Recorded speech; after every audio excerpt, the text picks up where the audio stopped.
Arcane Archeology.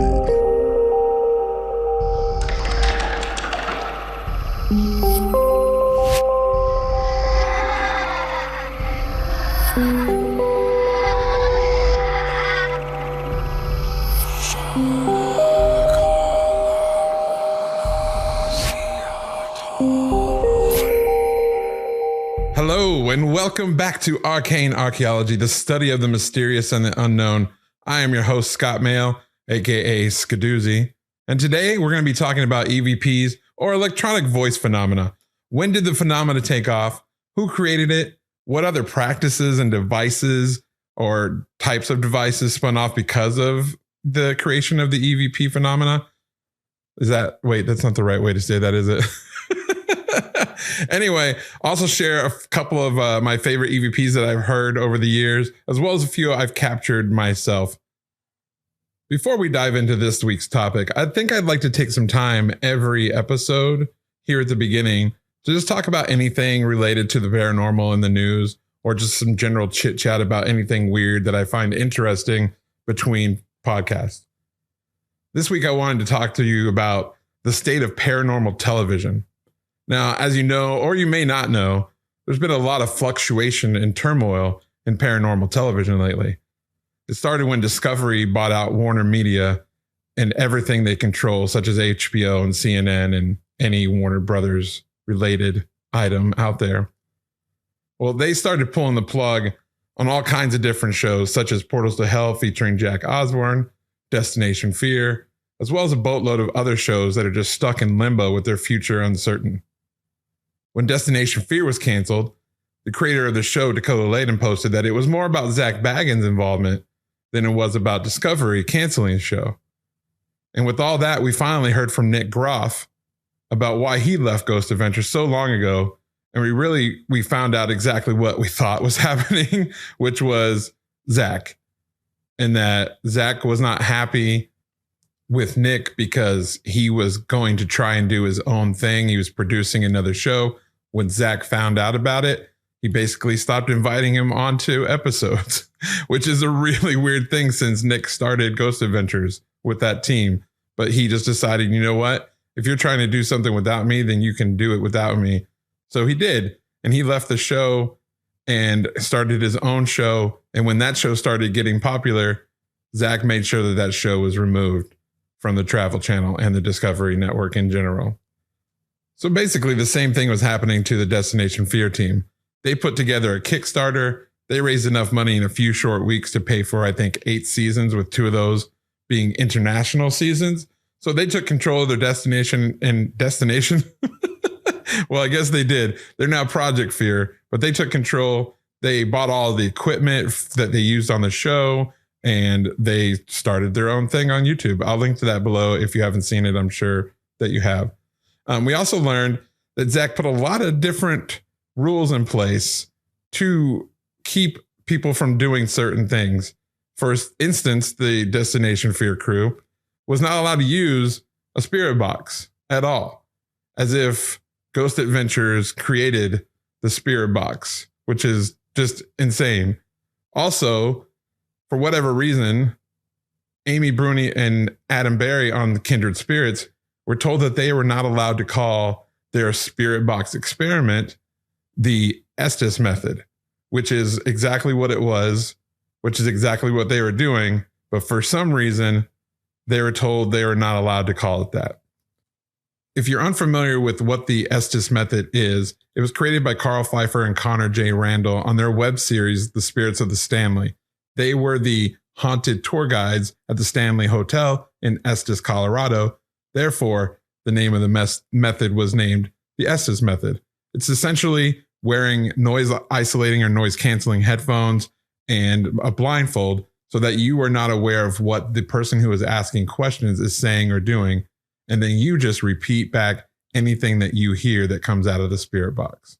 It's very telling that in this new season of Ghost Adventures, they've started doing the Estes method. In fact, the first episode that they did it on was filmed here in Phoenix at the San Carlos Hotel. They didn't call it the Estes method. They didn't call it anything. They just described what they were doing with Zach wearing the headphones and a blindfold. And they asked questions while he just spit out whatever. Now, I know there are a lot of Zach Baggins haters out there, and well-deserved for the most part. There are people who watch those shows and take everything in them as gospel as well. But if you watch them with a skeptical eye and realize that not everything you see on television is faked, you can watch it and enjoy parts of it. But the last couple seasons, and especially this season, the entire team seems to rely more on what their feelings are in a place than actual evidence and actual paranormal activity happening. Now, I'm not saying that they don't have these experiences, that they're not feeling things, but it seems rather convenient that when the evidence isn't there, that someone is always feeling, oh man, I'm out of control. I'm so angry. I'm not saying Zach has an anger issue problem, but Zach probably has an anger issue problem based on what we've seen on that show. So take that for what you will. I hope that Ghost Adventures is not all that we're left with after all of this. Who knows? Because we have the writer's strike and the actor's strike. So maybe more of these paranormal shows are going to get greenlit. Hopefully the good ones like Kindred Spirits will make a comeback. Amy and Adam are one of the few paranormal shows left that aren't out there just trying to manipulate people, talking about demons constantly, but they're actually doing a good job of helping people. I'd also like to see shows like Fright Club with Jack Osborne and the Ghost Brothers, which is just one of those clip type shows, but it's one of the better ones. And I enjoy them. The Ghost Brothers are hilarious. I like their show. So hopefully they get brought back. Who knows? And there are a lot of other web series shows that are well worth checking out. Amy's Crypt on YouTube, Haunt Me on YouTube, which I don't know if they're coming back. Their last episode was 9 months ago. So there are still some decent shows out there is what I'm saying. So do your research, go out, look on YouTube, find these places, find these shows that respect the paranormal and aren't just trying to scare you into watching them, and enjoy them. And if you have any shows like that, or you have any other thoughts on any of these other paranormal shows, please send me a line. I'd love to hear from you. Scott@arcanearcheology.com. Tell me I'm an idiot. Tell me I'm a genius. Whatever you want to say, go ahead, drop me a line. And lastly, before we jump into today's topic, I will have just returned from an event when this episode of the podcast goes live. And that event was the world premiere of the documentary, The Unbinding. This is a documentary featuring Greg and Dana Newkirk, directed by Carl Pfeiffer, and featuring most of the same people from the Hellier documentary series. Now, if you have not seen the Hellier documentary, I highly recommend going to their YouTube channel. I will definitely leave a link in the show notes and watching the entire thing. There's 2 seasons, 15 episodes. And if you like listening to this show, I guarantee that you will love this documentary. In fact, I'll be doing a couple episodes of this podcast based on it. So watch it now and we can deep dive in together when we get there.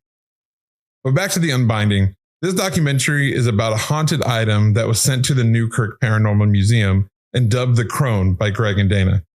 It was found in the Catskill Mountains of New York.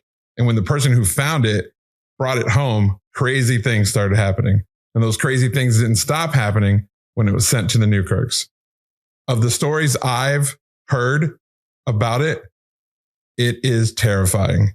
And Greg and Dana have said that most of what people have heard is not even in the documentary, that it's all crazy, crazy new things that people haven't heard of.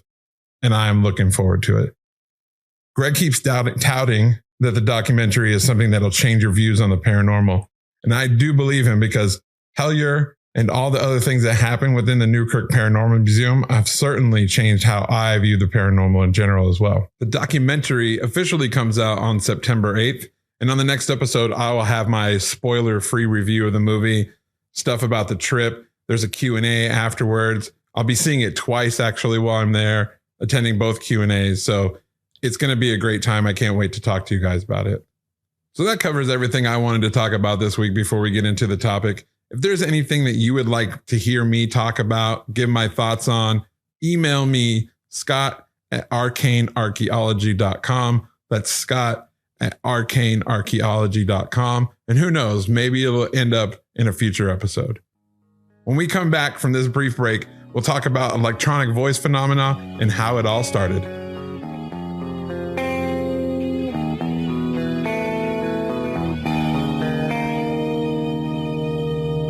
Play it back.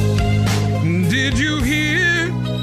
I'm not sure, but I'm in fear. Quietly, not a shout. I think it sounds like Get Out. That's freaky. I got chills.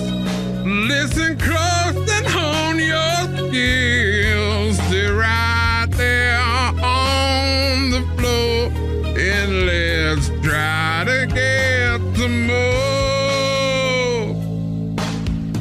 EVP, what you say?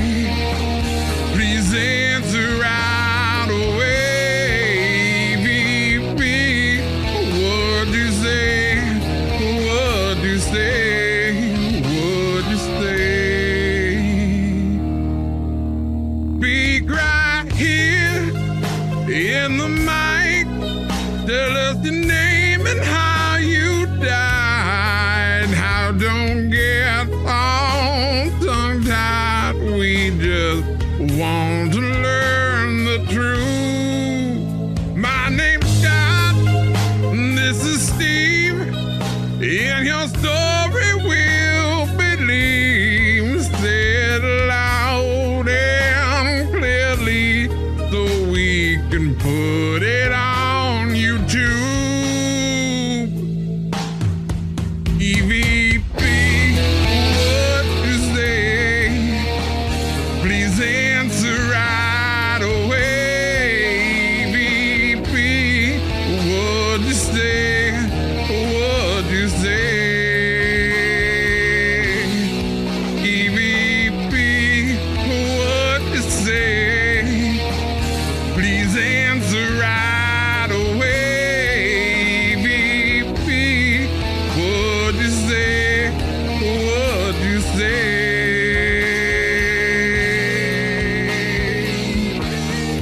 What you say? What you say? What you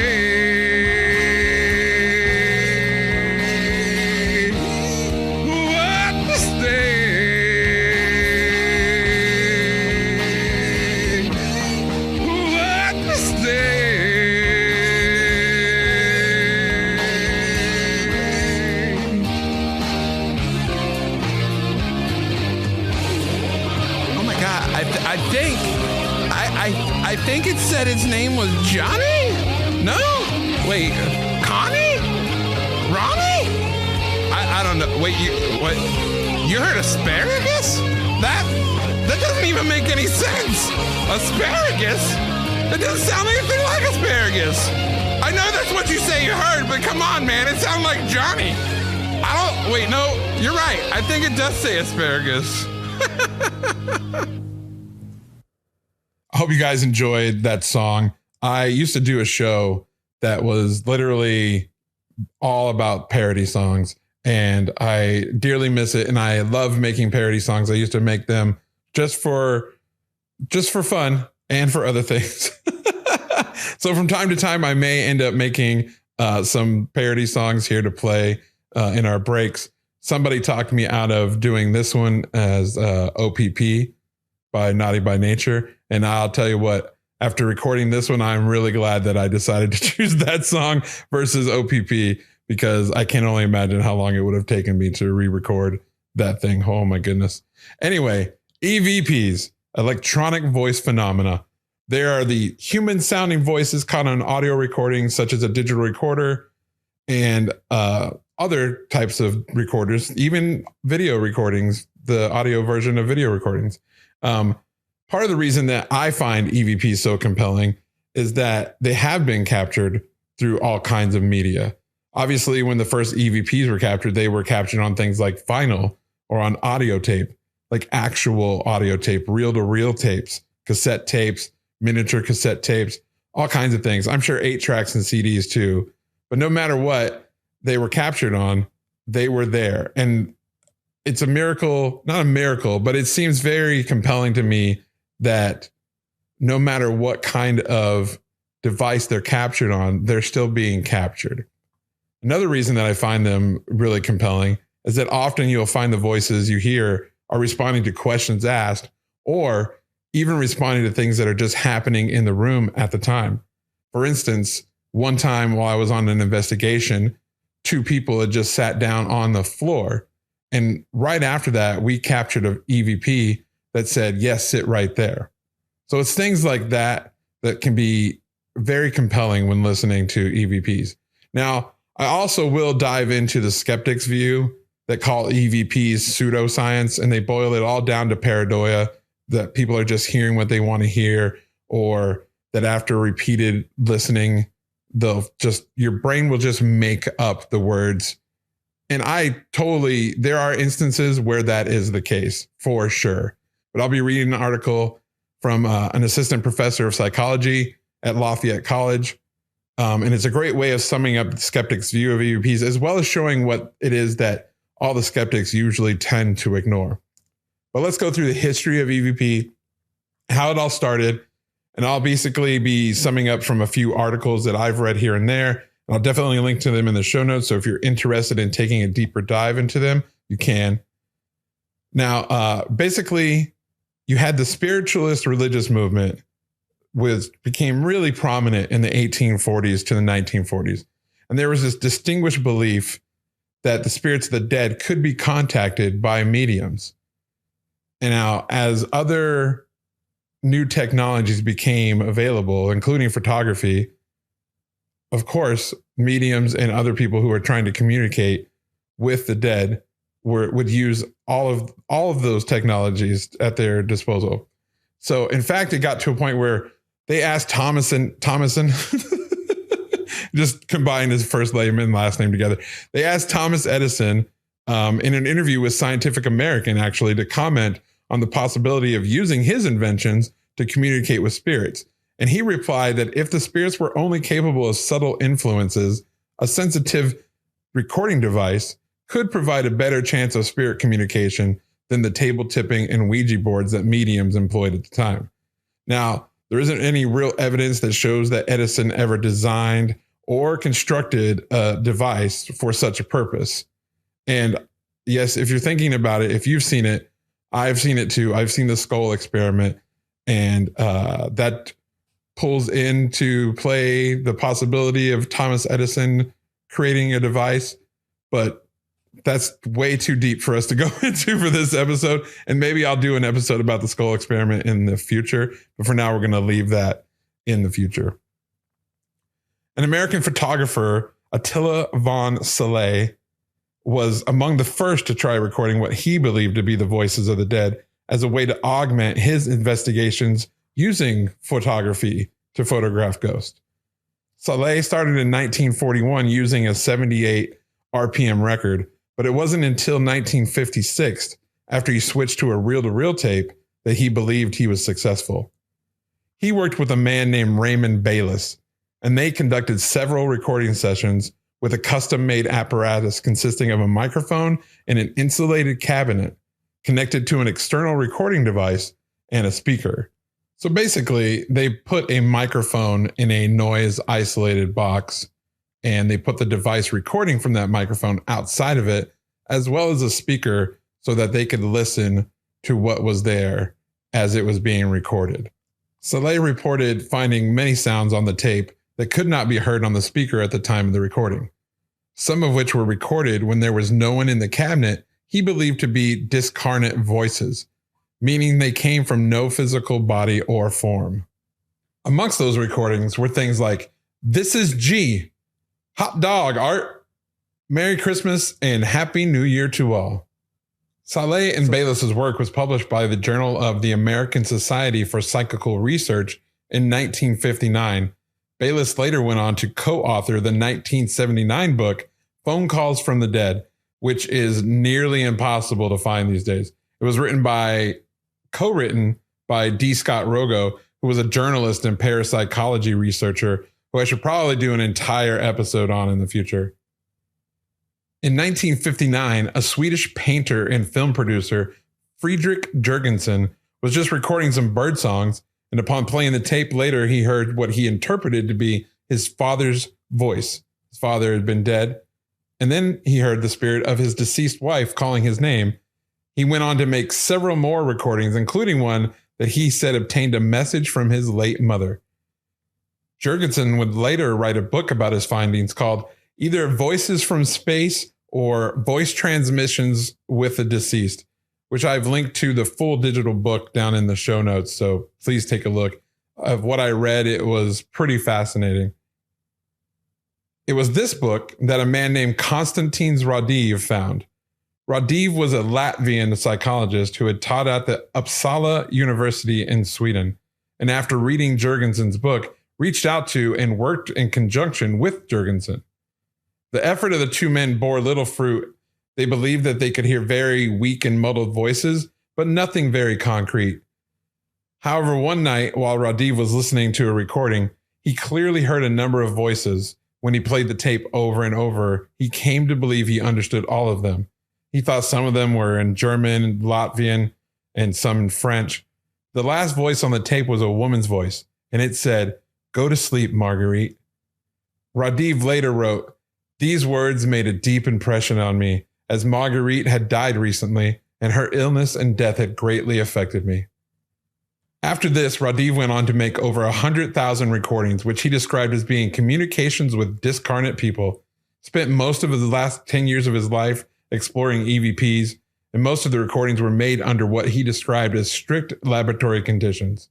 Over 400 people were involved in his research, and apparently all heard voices. This all culminated in the 1968 publication of his book, What is Inaudible Becomes Audible. That was the title translated. I'm not even going to try and read what the actual title of the book was. The book was finally published in English in 1971 as Breakthrough. And I, again, have that link for you guys in the show notes. In the book, Radiv delineated the characteristics of EVPs. Here they are. 1, the voice entities speak very rapidly in a mixture of languages, sometimes as many as 5 or 6 in one sentence. 2, they speak in a definite rhythm, which seems forced on them. 3, the rhythmic mode imposes a shortened telegram-style phrase or sentence. 4, probably because of this, grammatical rules are frequently abandoned and neologisms abound. Now, if you're unlike me and you're a wordsmith, you probably know what neologism means, but I had to look it up. It basically means the creation of new words. I'm good at that. Also during the 70s, the term instrumental transcommunication, ITC, was coined by Ernst Sinkowski, and it referred more generally to communication through any sort of electronic device, not only tape recorders, but fax machines, television sets, and even computers. Today, you'll find all kinds of ITC apps in the App Store, no matter on Google or Apple, apps that create noises, apps that create images. One famous claim of ITC occurred when the image of EVP enthusiast Friedrich Jurgenson, who we just got done talking about, on the day of his funeral, his image appeared on a television in the home of a colleague, which had been purposely tuned to a vacant channel. That takes us up to the 80s. And in 1980, William O'Neill constructed an electronic audio device called the Spiricom. Now, he claimed that the device was built using specifications that he received psychically from George Mueller, who was a scientist who had died 6 years previously. At a press conference in 1982, O'Neill stated that he was able to hold a two-way conversation with spirits through the Spiricom device and provided the design specifications to researchers for free. However, it is not known if anyone replicated those results that O'Neill claimed he had gotten his own using the Spiricom device. O'Neill's partner George Meek attributed O'Neill's success and the inability of others to replicate it to O'Neill's own mediumistic abilities, which formed part of the loop that made the system work. To me, that makes total sense because I have witnessed many people who are more open psychically than others, have much more success using a spirit box or getting EVPs than people who are not more mediumistic in their abilities, let's say. In 2020, a man named Kenny Biddle actually wrote a comprehensive article explaining the origins of the Spiritcom as developed by O'Neill and Meek. Biddle was prompted to write the article based on the reemergence of the device on the show Ghost Hunters. He comprehensively debunked the science behind the device in both the original development and as it was used in the Ghost Hunters episode. Now, we'll get back to some other devices after I go through more of the timeline, but debunking these devices was basically every skeptic's dream. It's so easy to toss away things based on information and not based on actual use of the device. Anyway, in 1982, Sarah Estep founded the American Association of Electronic Voice Phenomena, the AA-EVP. It was a nonprofit organization that wanted to increase the awareness of EVPs and teach people standardized methods of capturing it. Steph herself began exploring EVPs in 1976 and says that she'd made hundreds of recordings from deceased friends, relatives, and extraterrestrials whom she speculated originated from other planets or dimensions. Now, that part right there is very interesting to me because the more I investigate the paranormal and the more things I learn, I definitely lean toward the other dimension part that she speculated on. So I find it intriguing that she had come to that same hypothesis in 1982. We're going to jump all the way ahead to 1995 when a parapsychologist named David Fontana proposed in an article that poltergeists could haunt tape recorders. He actually speculated that this may have happened to another parapsychologist named Maurice Grosse, who investigated the Enfield poltergeist case. The skeptic at the time, Tom Flynn, examined Fontana's article and suggested an entirely naturalistic explanation for the EVP phenomena. He claimed, and then this is my favorite claim, that moisture and other humid conditions could create an environment where the tape could fold in on itself. And these odd sounding things that people interpreted happened and came out of the tape because of that. Now, I really love reading articles that explain EVPs away with things like this, because as technology gets better and there is no more tape to fold in on itself, it only serves to show that the phenomena persists no matter what the skeptics' technological excuses were for it to happen. That leads me to the final thing that we'll talk about here in the history of EVPs, and that's the Frank's box. Now, the Frank's box is essentially the predecessor of the Spirit box. Frank Sumption created it in 2002 for a supposed real-time communication with the dead. Sumption claimed he received the design instructions from the spirit world. The device was described as a combination of white noise generator and AM radio receiver. Now, if you've seen a spirit box, an SB7 or an SB11, you know exactly what kind of device it is, except these were much larger. You may have seen one on different paranormal shows. Not many of them exist, and they are pretty hard to come by. I've heard quite a few different claims about how the Frank's box and in turn the spirit box works. But from what I've read and what the original intentions were, it's basically providing the white noise as some sort of transfer of energy that makes it easier for a spirit or an interdimensional being to speak through. I've also heard the claim that people think that the spirits are manipulating the actual words that are coming through the device, so that if you hear radio, it may sound like it's coming from the radio, but that doesn't necessarily mean that it came from the radio, if that makes sense. I myself am definitely more on the side of the white noise, creating the means for something to communicate through. Most of my spirit box sessions where I felt like I'm having an actual communication, the voices definitely did not come from the radio. And now you'll have skeptics who just toss it all out as radio, no matter what it is.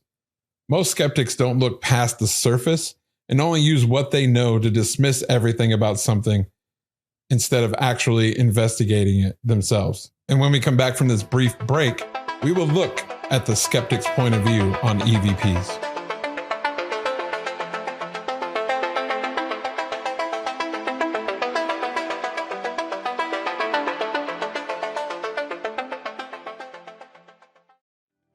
Did you know that 9 out of 10 podcasts suffer from RRDD? Rate and review deficit disorder can keep a potential audience limp and unable to grow, affecting millions of podcasts like this one every single day.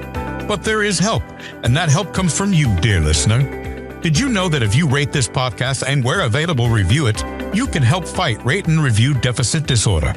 The more ratings and reviews a podcast has, the more likely it is to grow larger and larger. So if you find yourself enjoying the show, please rate and review. If you do, you may hear your very name at the end of this commercial. Go to lovethepodcast.com/arcane and follow the links to rate and review, or simply go to the podcast page on Apple Podcasts or Spotify. That's lovethepodcast.com/arcane.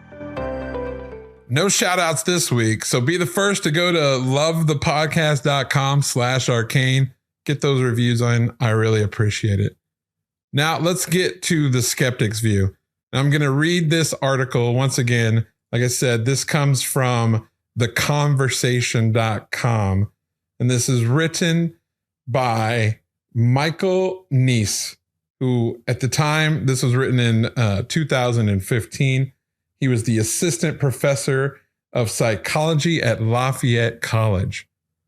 So let's just get into it. I'm not going to read the entire thing. Like I said, it'll be in the show notes, so you can read the entire thing if you want to. I'm definitely going to read a bunch of it, so we'll get a good understanding of the skeptic viewpoint. Non-trivial numbers of Americans believe in the paranormal. These beliefs have spawned thousands of groups dedicated to investigating paranormal phenomena and a proliferation of ghost hunting entries in the reality television market. Anecdotal evidence even suggests that ghost hunting reality shows have increased public openness to paranormal research, which usually entails a small group traipsing through reportedly haunted locales at night with various ghost hunting technologies. Audio recorders figure prominently in paranormal researchers' toolkits. Microphones capture ambient sounds during the investigation. Later, the audio recordings are scoured in search of messages from spirits. The premise is that audio recording devices can register otherwise inaudible communications from discarnate entities. These purported communications have been dubbed electronic voice phenomena, EVP. The sounds are generally brief. Most examples consist of single words or short phrases. Perceived contents of EVPs range from threatening, "You are going to hell," to bizarre, "Egypt air." Part of the attraction of the audio recorder for paranormal researchers is its apparent objectivity. How could a skeptic refute the authenticity of a spirit captured by an unbiased technical instrument? To the believers, EVP seem like incontrovertible evidence of communications from beyond. But recent research in my lab suggested that people don't agree much about what, if anything, they hear in the EVP sounds. A result readily explained by the fallibility of human perception. Despite the technological trappings, EVP research bears several characteristics of pseudoscience. The chain of evidence for most purported EVP makes hoaxes difficult to rule out. But let's assume that many of these sounds are not deliberate fraud. In some cases, alleged EVP are the voices of the investigators or interference from radio transmissions, problems that indicate shoddy data collection practices. Other research, however, has suggested that EVPs have been captured under acoustically controlled circumstances in recording studios. What are the possible explanations for these sounds? The critical leap in EVP research is the point at which odd sounds are interpreted as voices that communicate with intention. Paranormal investigators typically decode the content of EVPs by arriving at consensus among themselves. EVP websites advise paranormal research to ask themselves, is it a voice? Are you sure? Or share results among fellow investigators and try to prevent investigator bias when reviewing data. Research in the mainstream psychology has shown that people will readily perceive words and strings of nonsensical speech sounds. People's expectations about what they're supposed to hear can result in the illusory perception of tones, nature sounds, machine sounds, and even voices when only acoustic white noise, like the sound of a detuned radio, exists. Interpretations of speech in noise a situation similar to EVP where the alleged voice is difficult to discern, can shift entirely based upon what the listener expects to hear. EVP in the Perceptual Research Lab. In my lab, we recently conducted an experiment to examine how expectations might influence the perception of purported EVP. Our EVP audios were from recordings from ghost hunting reality shows.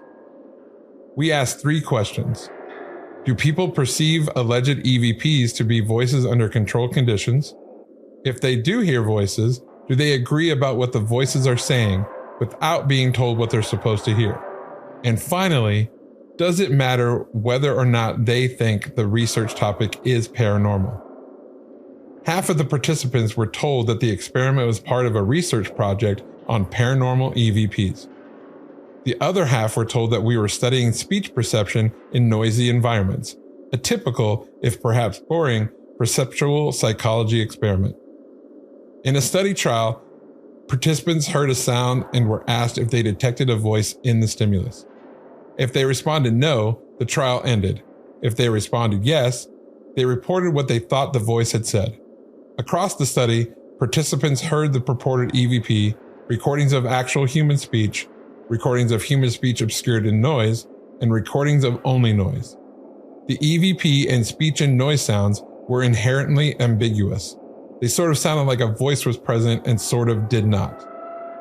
Compared to the control condition, the suggestion of a paranormal research topic made people more likely to report hearing voices for both EVP, 48 versus 34% yes responses, and the voices hidden in noise, 58% versus 40% yes responses. For real human speech, all the participants nearly always heard a voice, 99% yes responses. And for the noise, all participants almost never heard a voice, with 1% yes responses. So suggesting a paranormal research topic mattered only when the audio was ambiguous.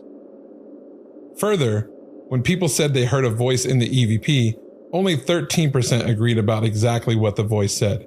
To compare, 95% of people on average agreed about what the voice said when they heard actual speak.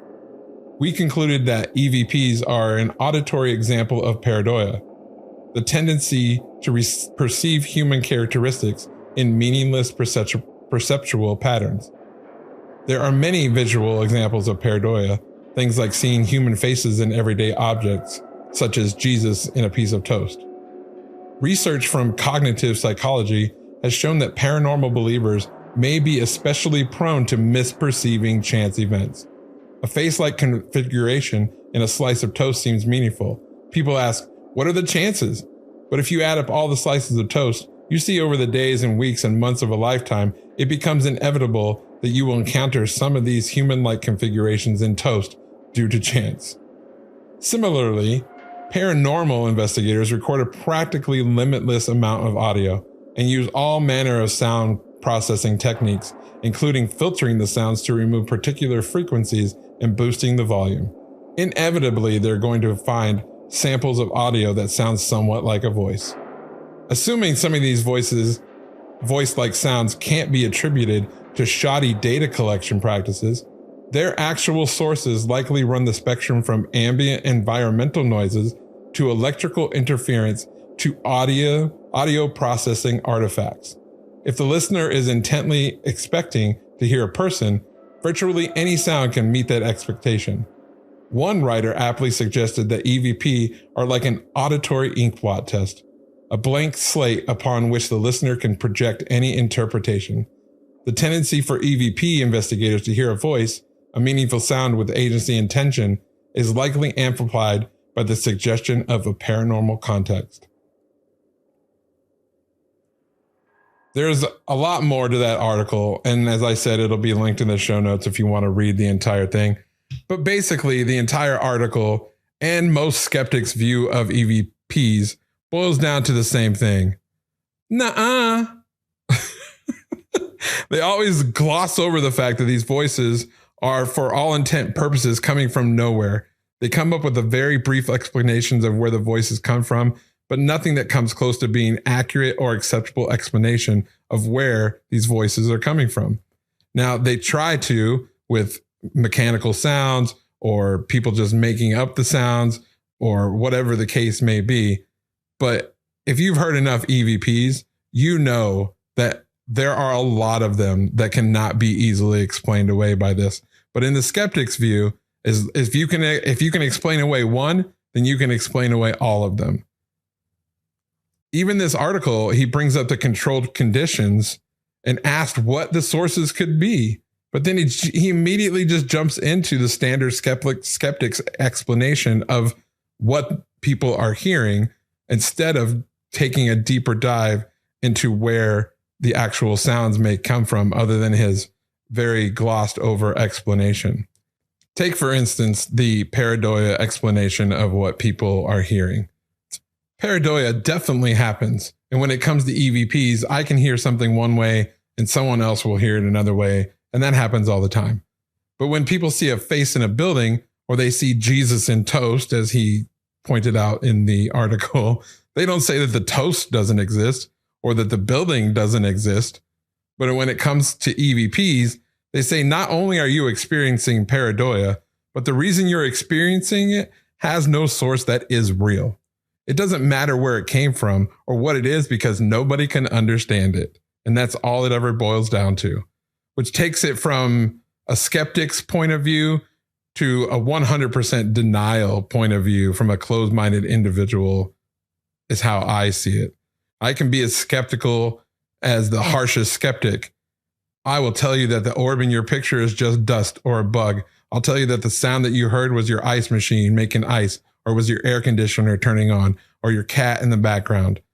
I'm constantly looking for non-paranormal explanations of things that people think are paranormal. Because while I believe that the paranormal does exist, I also believe that probably 98% of it is explainable in some way. That doesn't mean that the 2% that isn't explainable is just not real. But what do you think about the skeptic's point of view? Do you believe that they're all just made up, that it's just people hearing a lead pipe 10 miles away falling on the ground and it sounds like Johnny? Or do you believe that there are voices and you just don't know where they come from? Or do you believe that they are ghosts? Do you believe they are dead people? What do you believe? Let me know. Scott at arcanearcheology.com. I don't know if you've heard that before, but you can always email me, Scott at arcanearcheology.com. Now let's get into some actual EVPs. This first one that I'm going to play for you is the longest and the creepiest EVP I have ever heard in my life. The clip I'm going to play is from the Art Bell show. He had on the investigators who recorded or captured this EVP. And there's a little bit of setup in the clip, and they're going to replay certain parts that are more compelling. But be warned that it is quite disturbing, because what the investigators believe they caught is the murder of someone. Anything else we should know before I play it? About the only other thing you should know is you will hear water in this clip being thrashed around. And really? There was absolutely no water in this building. This building hasn't had water for over 20 years. It doesn't have water running to it, period. All right, let's let everybody decide for themselves. Here it is.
how anyone could ever listen to that and think that it was just some noise or some mechanical thing, or, I mean, even more unbelievable is that someone would fake this.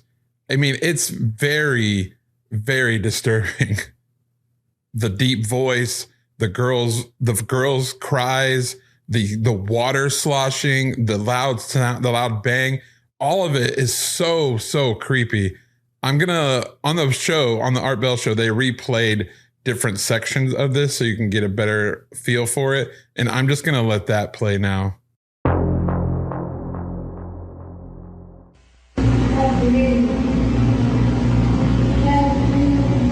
Can't breathe.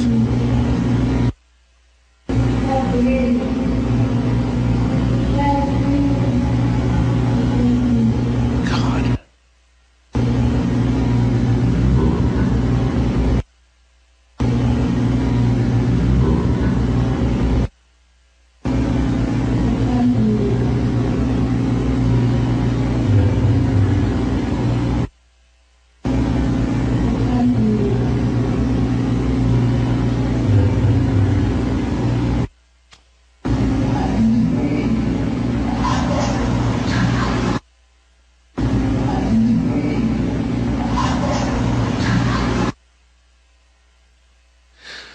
All right.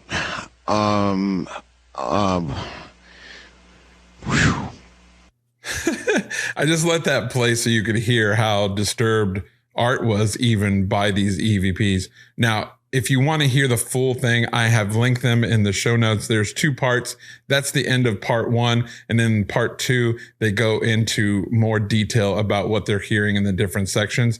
Definitely worth listening to if it's not too creepy for you.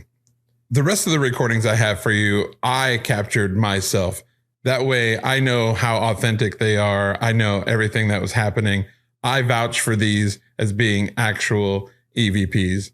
The first one was taken at the unknown location that will be named at some point, but I want to play you the entire clip, or the part of the clip that has the EVP in it.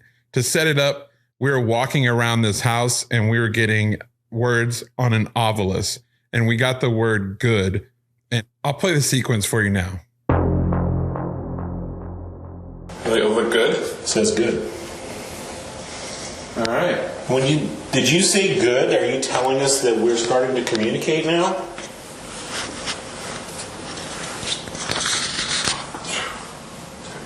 Yeah, me too. Getting tons of them.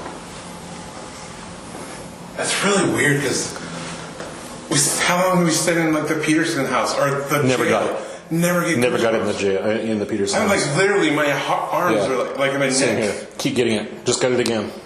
Like that's really weird. Yep. Now, if you didn't capture that in the middle, I will replay it. That's me and another investigator, and we're walking around, and I let the whole thing play so that you could hear that immediately after the EVP, both of us got goosebumps. We captured this EVP on 3 different devices, 2 audio devices, and on the camera. When I play it back, you'll hear a little bit of scuffling as the recorder is moving in my hand right before the EVP. And I'm not going to tell you again what it says. If you can't tell what it says after this, then I will definitely let you know.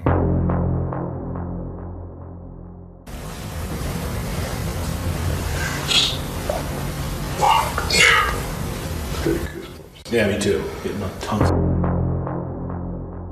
The voice clearly says something, and then after what I can't tell it says, it clearly says, fuck you.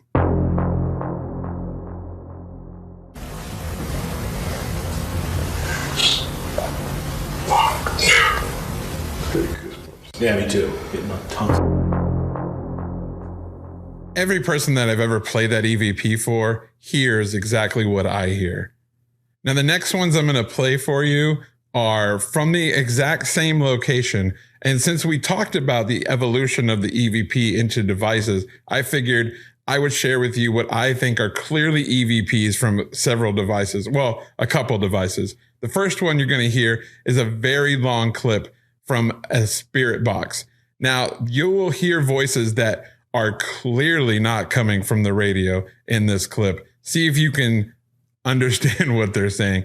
The clip starts with the other investigator saying the word malevolent that came across the Ovilus device. And then from there out, you'll be able to hear what these voices are saying. Malevolent.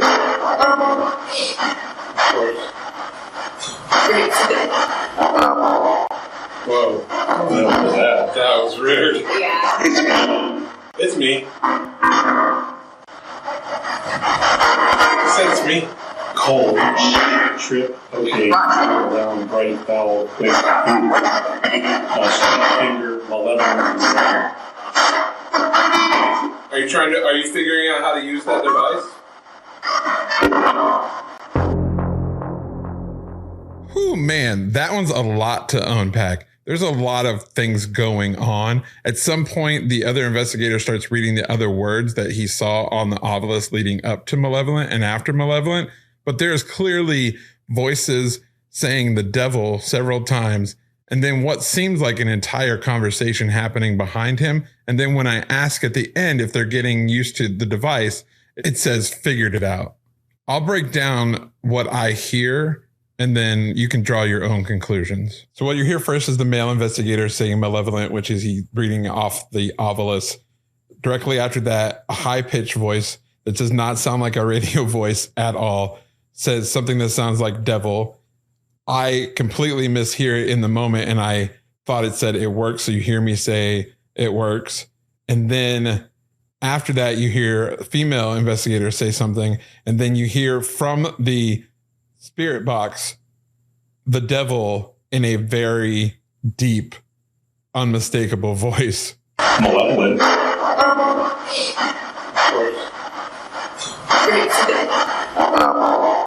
So you hear us react to the voice saying the devil, but we don't exactly hear that in the moment. We just heard something, a deep sounding weird voice. After that, so you hear us react to that. And then after that, another voice says something. And I said, it says, it's me.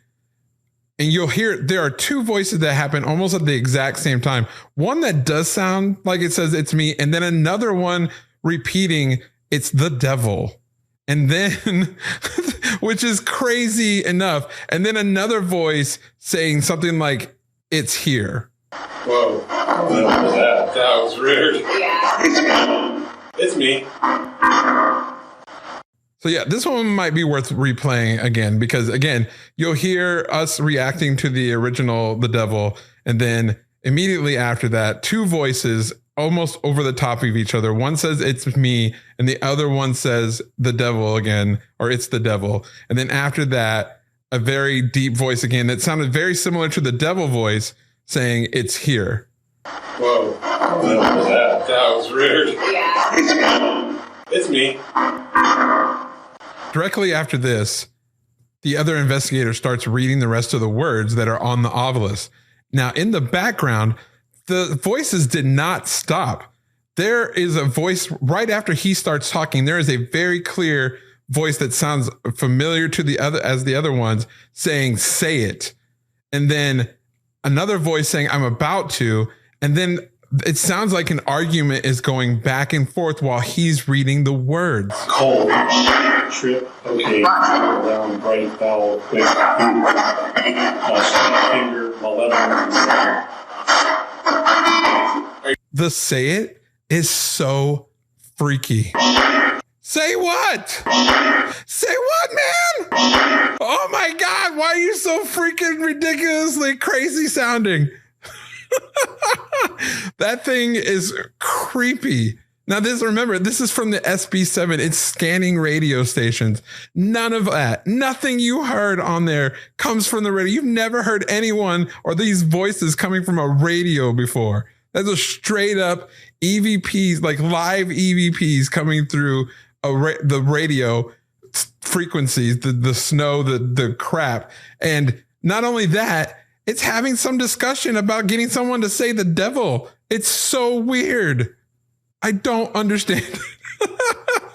I do not think we appreciated in the moment what was going on, because we were still relatively new. Not that new, but compared to how we are now, or compared to other investigators, definitely relatively new.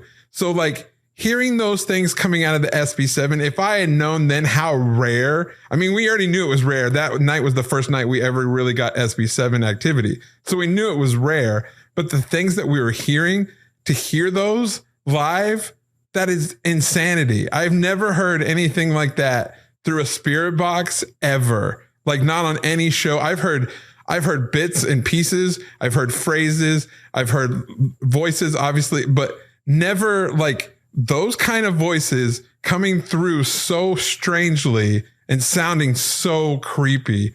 Now, this was the same room that I later, right after this, I went into another room. These were the slave quarters, essentially, the help quarters, but they're basically slaves. And I asked if there were murders in that room. And I got positive responses saying, or I said, did anyone die in this room? And I got murder on the obelisk. And I said, how many? And it said hundreds. And then right after that, my hand froze, like literally froze. I had the people who were with me, I had them come in the room and check every place in the room for a draft before they touched my hand. And when they touched my hand, they felt how freaking cold it was. And then right after that, it disappeared and went back to room temperature. That house, that room was freaky. And this isn't even over yet. Just a little bit left here at the end where I ask if it's learning to use the device. Are you figuring out how to use that device? There's this little chirp that happens, and then clearly a voice says, figured it out. Now, whether that says figured it out or it says figured enough or whatever it says something, and it's clearly a voice saying that does not belong to the radio. 100%. Those are not radio frequencies. Those are not DJs. Those are not songs. Those are not people having conversations. 100%. You can hear the entire time. You can hear the SB7 sweeping. You can hear it going through the radio stations. That time, at the speed that we usually sweep at, which is 150 milliseconds per channel, by the time those voices, that whole conversation, that's almost an entire sweep of the radio frequency. It probably went from 80 or 79 to at least into the 90s or hundreds easily in that amount of time. So there's just no way that came from radio gobbledygook. And the words that it was using, who knows why it was using those words? I don't believe that it had anything to do with the devil or that it was demonic in any way. I believe that those things are just people or whatever from wherever trying to scare somebody with stupid words, and it has nothing to do with the actual devil. In my last EVP that I'm going to play for you this week, I was in the same location. And it's getting towards the end of the night. We were using another device, the device that has the database of words, and they just spit out backwards words. It just sounds like gibberish most of the time. Now, at this point, I had some activity. Basically, it felt like we were conversing with something in this main room. And so there was a point where I was asking stupid questions, just goofing around saying, do you know that you're dead? And we had responses that said, no, I'm alive. And then I said, jokingly, you're dead and I'm alive. And I laughed. And immediately a voice says, dead is alive, and then laughed back. We're alive. You're dead. Once again, immediately after I say what I say and laugh, a voice immediately says dead is alive, and then that creepy laugh right afterwards. Nothing that sounds like that comes from that app. And we heard these things live. I can't emphasize how much I didn't appreciate the time that we were in this building, and I cannot wait to get back in because it's gonna be crazy. It absolutely blows my mind that we captured EVPs like this. All of these EVPs are just crazy, and I have so many more that I just didn't want to put your ears through. I can go on and on and on. And I probably will have another show in the future where I go through more of my EVPs. But I think that's a good sampling that just shows, it proves to me that there is something to do with this phenomena. There is some reason that voices can come through and communicate. I don't know where they're coming from. I believe that they're probably coming from maybe another dimension. That's probably, or something, and I don't know. I don't think they're spirits. I think it may very well be. It's just not my feeling anymore, but I do believe that it's something, and whatever that is, I love it. And I want to learn more. I want to investigate more. And this kind of evidence is the kind of evidence that just keeps you going. And with that, I think it's time for the experiment. Was that good? Was that a good buildup? I think since this week we were doing all this EVP stuff, and our experiment is about trying to communicate and doing EVPs. And the more, well, at least in my experience, the more fun you're having, the more activity basically that you're going to have. So let's try and have fun with the questions this week. I'm going to ask 3 questions. I'm going to pause between each question so you guys can record, play my voice in a room and record and see if you get any answers to these questions. So here are this week's 3 questions. Do you like peanut butter? Do you miss drinking liquids? What's your favorite weird word? Thank you. I don't know. I'm just making this up as we go along. So those are our questions. Listen, I want to thank everybody. Like how I said, listen, because it's about EVPs. See, there's a method to my madness, I swear. Not usually, but if there isn't, I'll just make one up afterwards. That's how it works. So I appreciate you coming along with me on this journey through the history of EVPs. I hope you learned as much as I did, because honestly, I didn't know at least half of that. And so I find it really fascinating that this thing that we all take for granted that has such a rich history. And I appreciate knowing that. And as this show goes on, I hope that we can both learn a lot more new things together on Arcane Archeology. Hi, my name's Stacy, and I have a very specific set of skills that I can use to help improve your life. Scary stepmother? I can set her on fire. Nosy little brother? I can set him on fire. Dad will give you more allowance? I can set him on fire. Call me today or visit my website at www.setitonfire.what?